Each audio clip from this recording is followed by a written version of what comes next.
Good morning everyone.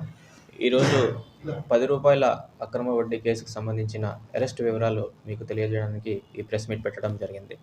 సుమారు 20 రోజుల క్రితం 25 డేస్ అగో ఒక వీడియో మనకి చాలా వైరల్ అవుతుంది.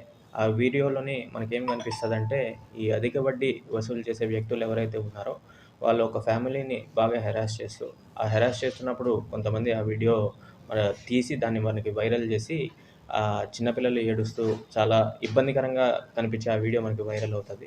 ఆ వీడియో మనకి తెలిసిన వెంటనే, మనకి సమాచారం వచ్చిన వెంటనే ప్రాథమిక విచారణ మేరకు మనం కేసు రిజిస్టర్ చేశాము. అండర్ క్రైమ్ నంబర్ 142/2025 ఈ కేసు రిజిస్టర్ చేయడం ఇమీడియట్గా జరిగింది. ఇది జరిగిన తర్వాత ఈ కేసుకు సంబంధించిన నిందితులను చాలా వరకు అరెస్ట్ చేశాము, ఎక్సెప్ట్ 1 పర్సన్. ఈ కేసులో సంబంధించిన ప్రధాన నిందితుడు Erikala Raja alias Sake Rajasekhar, age 33 years, son of Sake Thimmanna, resident of LCKPuram, Dharmavaram. ఈ వ్యక్తి ఆ టైంలో ఈ అరెస్టులని, ఈ రిమాండ్లని చూసి భయపడి పారిపోతాడు. సో ఈ విషయంలో ఇంకొంచెం గట్టిగా దర్యాప్తు చేసి, ఇన్వెస్టిగేషన్ ఇంకొంచెం ముమ్మరంగా చేసి ఇతన్ని ట్రాప్ చేసి ఇప్పుడు మనము కొత్తపేట ఆర్చ్ దగ్గర ఇతన్ని అరెస్ట్ చేయడం జరిగింది. ఇప్పుడు నిందితుడి యొక్క ఫర్దర్ వివరాలు మీకు కొన్ని తెలియజేస్తాను. ఇతనికి ప్రీవియస్గా కూడా క్రిమినల్ నేపథ్యం ఉన్నది. మర్డర్ కేసులో ఉన్నాడు. వడ్డీ వ్యాపారాలకు సంబంధించిన కేసుల్లో కూడా ఇతని మీద కేసెస్ ఆల్రెడీ బుక్ అయి